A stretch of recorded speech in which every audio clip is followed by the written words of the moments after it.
L'explication de texte en philosophie est une proposition parmi les 3 sujets d'épreuve du baccalauréat. Simplement, il faut comprendre que cette épreuve est difficile, extrêmement difficile, parce qu'elle n'est pas un refuge pour lequel on penserait pouvoir se dire « je n'ai pas besoin d'avoir appris quoi que ce soit, je vais prendre le texte ». Donc ça demande au contraire une grande connaissance, non pas de l'auteur dont il sera question, mais des notions du programme et de toutes les distinctions conceptuelles que vous aurez acquises durant l'année. Alors ici, une méthodologie générale qui devra servir pour toutes les explications de texte. Donc je rappelle que le texte sera donc photocopié sur la feuille d'examen et qu'en dessous, il y aura une phrase précisée qui dit « La doctrine de l'auteur n'est pas requise, il suffit qu'il soit rendu compte par le candidat du problème philosophique dont il est question ». Bien, c'est-à-dire que ce n'est pas une épreuve d'histoire de la philosophie qui demande des connaissances sur l'auteur dont il est question, mais bien sur les notions du programme et les problèmes philosophiques qui sont abordés dans ce texte. Alors, au niveau de la démarche, il faut d'abord produire une introduction que l'on pourrait décrire en 4 moments. Alors évidemment, il faudra rédiger et non pas présenter ces 4 points comme c'est fait ici. Le premier moment, c'est de déterminer le ou les objets du texte, c'est-à-dire de quoi il est question dans ce texte. Alors, il peut être question de plusieurs choses, mais pour bien démarrer et pour bien canaliser sa pensée, il faut savoir qu'en général, il y a une notion principale du programme qui est convoquée. Par exemple, le bonheur. Et ce, même si cette notion n'est pas nommée dans le texte en question. Nous le verrons pour l'exemple d'un texte de Hegel dans une prochaine vidéo. Alors, prenons ici comme exemple le bonheur.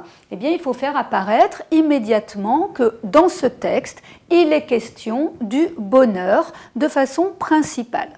Il peut ensuite y avoir des notions périphériques, c'est-à-dire la morale ou la conscience, notions qui apparaîtront dans le texte et qui serviront à étayer l'argumentation. Donc, première chose, bien identifier l'objet ou les objets du texte en se référant aux notions du programme. Sinon, on risque de partir de travers et finalement de rater le centre du problème posé. Deuxième étape, il s'agit ici de dégager ce fameux problème posé par l'auteur. Qu'est-ce qu'on entend par là? On entend la question formulée par l'auteur. Autrement dit, ici, il s'agit bien d'une formulation avec un point d'interrogation. Alors, si on reprend l'exemple de l'objet bonheur, la question pourrait être le bonheur se trouve-t-il dans la succession de plaisirs? C'est ainsi que se formulerait le problème philosophique. Ensuite, une fois le problème dégagé, il faut, et c'est là le plus important, élaborer la thèse. La thèse, c'est l'idée affirmée par l'auteur. Autrement dit, elle se formule par une phrase construite. En aucun cas, ce ne saurait être un mot ou un groupe de mots sans verbe. Il faut absolument que la thèse soit construite parce que ici, l'auteur affirme quelque chose.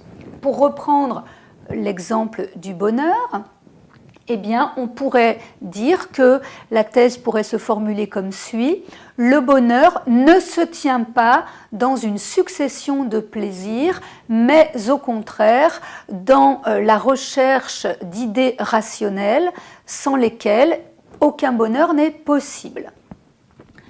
Autrement dit, ça suppose que pour dégager la thèse, il faut comprendre ce qui est critiqué par l'auteur. Cette critique, elle peut viser 2 aspects différents, l'aspect de l'opinion, du sens commun, et parfois d'autres auteurs que notre auteur a lus. Et une fois qu'on a bien compris ce qui est critiqué, on peut comprendre ce qui est défendu par l'auteur en présence. Alors, ce qui est défendu peut se formuler sous forme affirmative ou bien sous forme négative, mais en tout cas, je le répète, il faut que ce soit formulé avec une phrase construite. Lorsqu'on a trouvé cette thèse, eh bien, on découpe le texte en articulations, c'est-à-dire en mouvement de différentes idées qui vont servir à constituer la thèse. Il peut y avoir 2, 3 ou 4 parties. Ce qui est important ici, c'est de bien dire de telle ligne à telle ligne, l'auteur fait telle chose, de telle ligne à telle autre ligne, il fait telle autre chose, jusqu'à comprendre finalement ces moments qui constituent, on pourrait dire, des sous-thèses. Alors, il est important de bien dégager les lignes parce que dire seulement dans un premier moment ou dans un deuxième moment, le lecteur ne sait pas à quoi vous vous référez.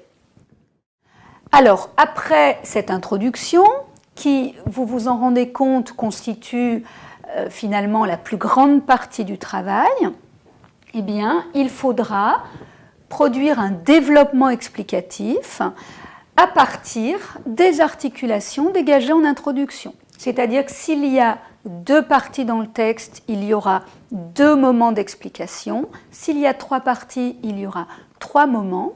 Et puis, peut-être, si le texte s'y prête et s'il vous reste du temps, vous pourrez élaborer une partie critique. Mais pour élaborer cette partie critique, cela suppose que vous avez parfaitement maîtrisé l'explication en elle-même. On ne peut en aucun cas aborder le texte de façon critique, en donnant son opinion sur le texte, alors même qu'on ne l'aurait pas compris et expliqué dans le détail.